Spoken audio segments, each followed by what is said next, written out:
Have you ever wondered what games you should keep or you should lose? Find out here at Purge Reviews. Have you ever wondered what games you should sell or you should use? Find out here at Purge Reviews. Find out on our top 10 list what games you cannot miss. Don't forget to subscribe to Purge Reviews.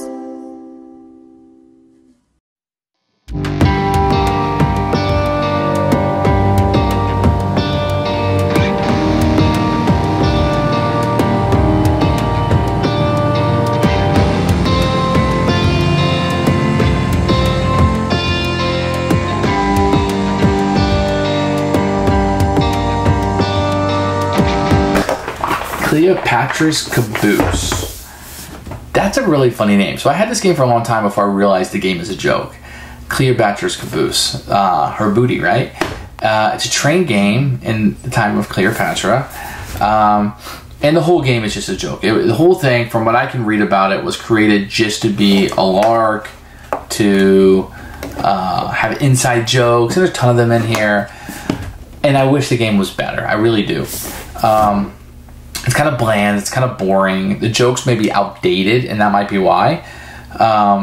It does say it's an 18 onk game, which is a joke on 18xx, right?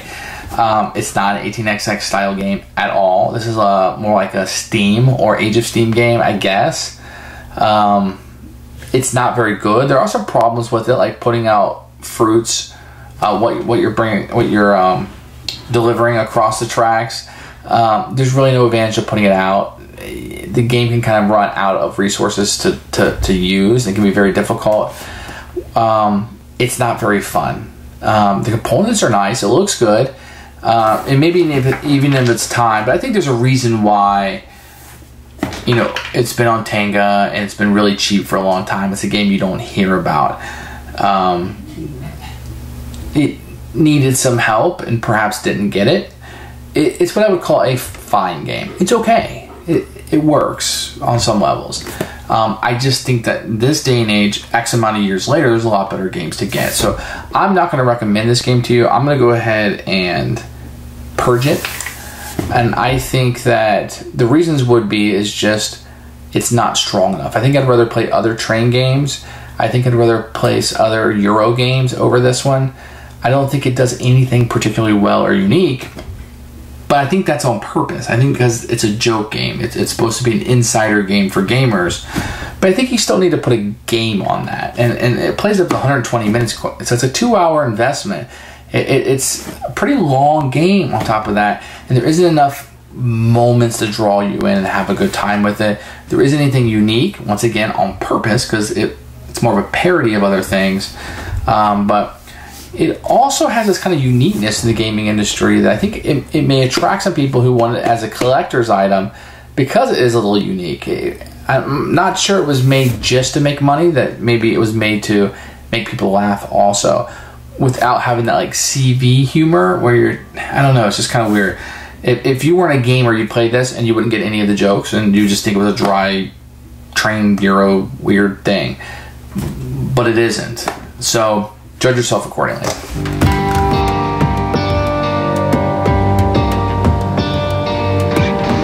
Let's take a look at Cleopatra's Caboose, an 18 onk game. The components is a Z-Man game. The box is really nice, if not a little bit bland. This game is all about inside jokes. You see the meeple there.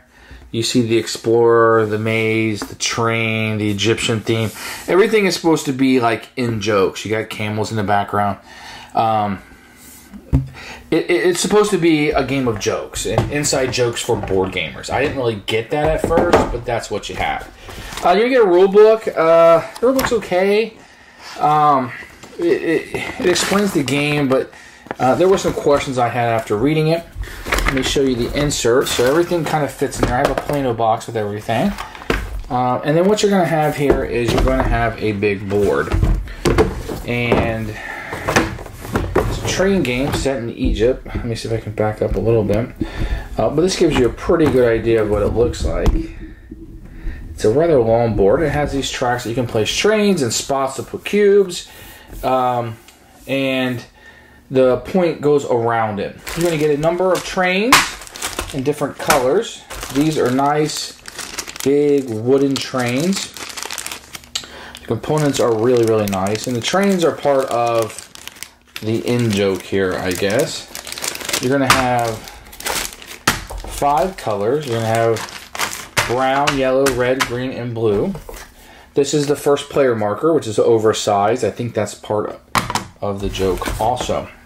You're also going to get a number of, these are like player powers that you'll have, and these are supposed to be Rail Barons, Bess Crocker, Seth Henry Harriman, Autumn Young, Skemet Huntington, Horace K. Holiday, Amon Vanderbilt, and Fata Gold. And these are all supposed to be spoofs of real people. You can see some of the pictures are animals, and these are all supposed to be jokes. And they basically, you'll choose one of these a turn and give you a special power.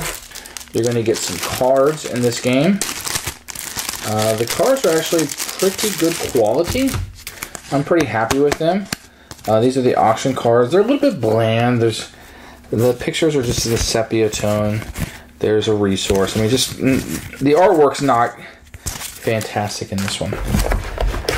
And then I stuck everything in a plano here. You do get some tiles. These are pretty good chits that you get. They're very thick. You're going to get some pyramid ones that are triangular. You're going to have some regular wooden cubes. That's what's going to come in. I just have mine sitting in a plano, so it's right inside the box. And then lastly, you are going to have your summaries. These are real hard cardboard, very nice player summary cards, and that's what you get. Everything is actually pretty well made, if not outdated, a little bit bland. There's a lot of inside jokes around here. Here's Memphis. A lot of jokes going on in this game that if you're looking for them or want to read about them, that you can find.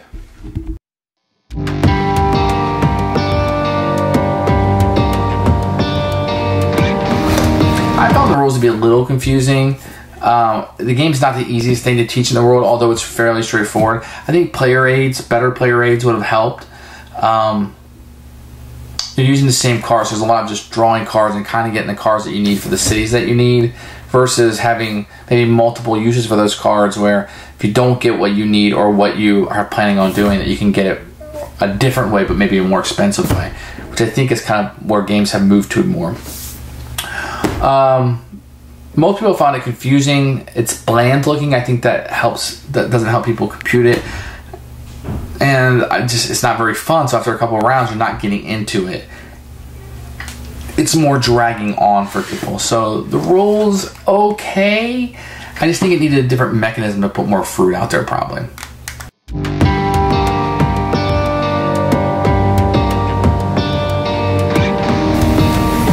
So when the game is set up, you're going to have some of these victory points that will be out on each of the cities. This is random. And you're going to have some cubes that may or may not be out.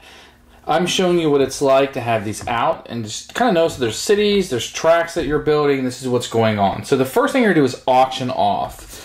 And you'll do an auction, and the highest bidder will get to pick which power they want. Each of these guys that you can choose will have an initiative order and a power. Reminds me of a lot of Carson City.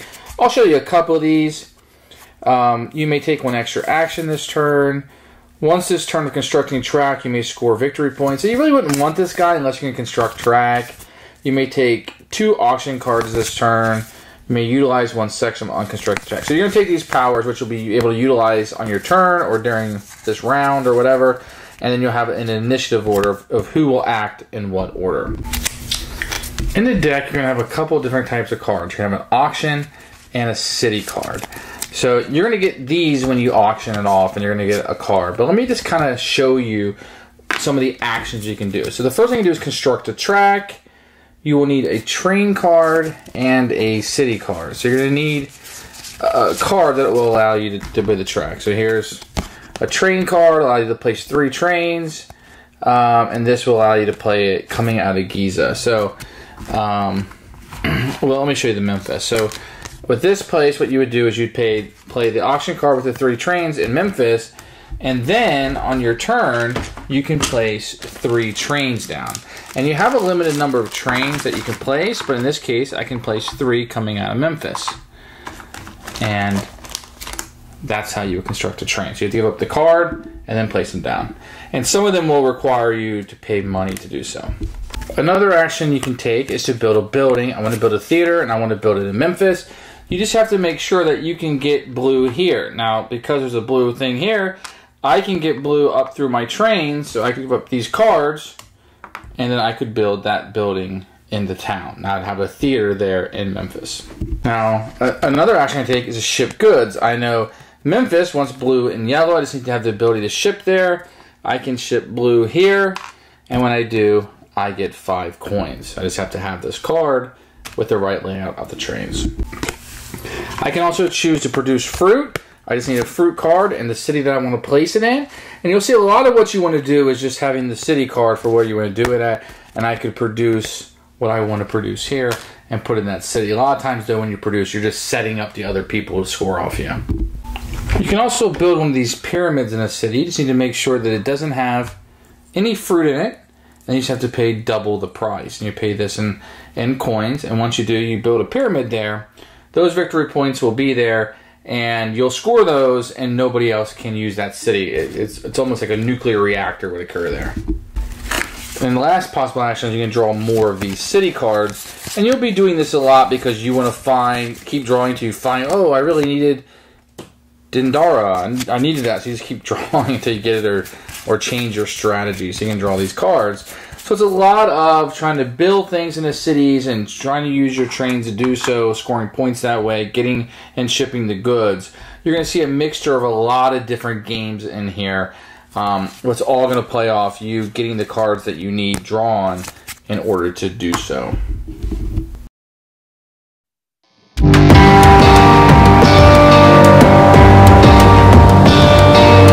Who should buy this game? I think you might want to give it a shot if you like that sort of thing. If you like train games, you like that sort of thing.